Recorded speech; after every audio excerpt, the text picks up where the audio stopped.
ایک اور سوال یہ کیا جاتا ہے کہ چونکہ ممتاز قادری شہید نے اس لیے بھی ضروری سمجھا کہ وہ جو بات سامنے آتی رہی کہ آخری وقت میں انہوں نے کہا، انہیں روکا بھی سی سلمان تاثیر کو کہ آپ یہ کام نہ کریں، لیکن انہوں نے آگے سے جری ہو گئے. جی ٹھیک ہے. اور دوسرا یہ بھی تھا کہ ان کے ذہن میں ایک بات یہ بھی تھی کہ چونکہ گورنر کو استثناء حاصل ہے، لہٰذا نہ مقدمہ ہوگا نہ کچھ چیزیں ہوں گی. تو پھر آپ کیا سمجھتے ہیں کہ ہمارے ہاں یہ چیز اس قانون کو ہونا چاہیے، اس کو ختم کرنا چاہیے کہ جو یہ بڑے لوگ ہیں، قانون تو سب کے لیے برابر ہے، تو وقت کا حضرت علی رضی اللہ تعالیٰ عنہ عدالت میں چلے جا سکتے ہیں، ان کو بلایا طلب کیا جا سکتا ہے، عمر کو بلایا طلب کیا جا سکتا ہے، تو ہمارے ہاں پھر یہ قانون کیوں ہے؟ جی یہ قانون تو غیر اسلامی ہے. ہیڈ آف دا اسٹیٹ کو اسلامی تاریخ بتاتی ہے کہ کئی بار طلب کیا گیا اور وہ عدالتوں میں پیش ہوئے. یہ استثناء ٹھیک نہیں ہے، لیکن جب تک موجود ہے سو ہے. چاہیے تو یہ تھا کہ خود حکومت کارروائی کرتی، مرکزی حکومت، جی. اور یہ مقتول گورنر کو روکتی کہ اس طرح کے بیانات نہ دو. لیکن تقریباً 2 سال کا عرصہ گزرا ہے، اس میں بارہا انہوں نے یہ بات کی. جب یہ دیکھا کہ مجھے کھلی چھٹی ہے پھر وہ بڑھتے گئے، حتیٰ کہ اس قانون کو نعوذ باللہ کالا قانون کہہ دیا. یعنی قانون تو اللہ اور رسول کا بنایا ہوا ہے. جی. ہمیں عدالت نے کہا کہ جی اس نے حضور کے بارے میں تو کچھ نہیں کہا، اس نے تو قانون کو برا کہا ہے. میں نے کہا محترم، قانون جب مبنی ہے اللہ رسول کے احکامات پر تو اس قانون کی مذمت سے زد پڑے گی مصادر پر، مصادر پر زد پڑے گی، جن پر یہ قانون مبنی ہے، جن کو بیس بنایا گیا ہے، جن کو بیس بنا کر یہ قانون بنایا گیا ہے. اور پھر فقہا نے جو تصریحات کی ہیں ان کی روشنی میں یہ قانون بالکل درست بنایا گیا ہے. ہم نے عدالت کے اس کہنے پر، عدالت اپنی طرف سے کئی باتیں اٹھاتی تھی کہ جی اس کا مقصد یہ توہین نہیں تھا، وہ تو دراصل چاہ رہا تھا قانون میں بہتری لائی جائے تاکہ اس کا غلط استعمال نہ ہو. میں نے کہا یہ باتیں آپ اول تو اپنی طرف سے فرما رہے ہیں، چلیے اگر ایسا بھی ہو تو جو فرق ہے نا سبسٹینٹیو لا میں اور پروسیجرل لا میں، وہ ذہن میں رکھنا چاہیے. سبسٹینٹیو لا ہوتا ہے اثباتی اور اصل قانون، جیسے قرآنی آیات اور احادیث پاک میں حضور کی توہین کو ایک جرم قرار دیا گیا اور اس کی سزا موت بتائی گئی ہے. یہ ہے اثباتی قانون. اگر اس کو کوئی نعوذ باللہ کنڈیم کر دے تو وہ اسی وقت اگر مسلمان ہے مرتد ہو جائے گا، کافر ہو جائے گا. اور یہ ارتداد مغلظ یعنی زیادہ شدید اس لیے کہلاتا ہے کہ عام ارتداد کے ساتھ جمع ہو جاتی ہے توہین رسالت. بالکل. اس لیے اس کو ارتداد مغلظ کہتے ہیں. اس میں توبہ بھی نہیں ہے. بالکل. عام ارتداد میں ہے 3 دن کا موقع دو، توبہ کر لے ٹھیک ہے، نہیں تو اس کو سزائے موت. بالکل. اب یہ ارتداد مغلظ ہے تو اس کی سزا موت ہے.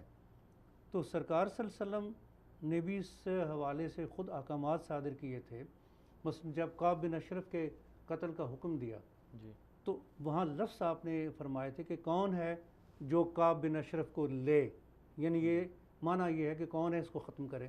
عربی میں ایک انداز ہے کہنے، کیونکہ اس نے تمہارے نبی کو ایذا دی ہے.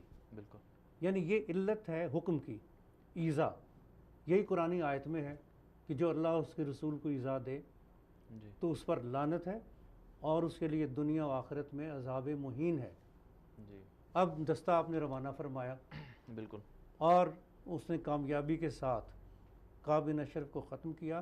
جب وہ واپس آئے آدھی رات کو اور باہر سے انہوں نے نعرہ لگایا تکبیر کا، سرکار صلی اللہ علیہ وسلم نے اندر سے جواب دیا مسجد نبوی سے اللہ اکبر کہہ کے، اور ساتھ فرمایا کہ افلاح الوجوہ، یہ کامیاب چہرے لوٹیں.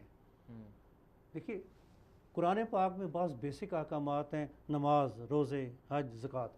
بالکل. اچھا نماز صلاۃ کیا ہے؟ ہمیں احادیث پاک کے بغیر ان کی تفہیم ہی نہیں ممکن.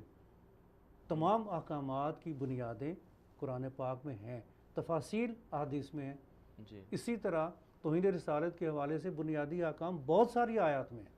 بالکل.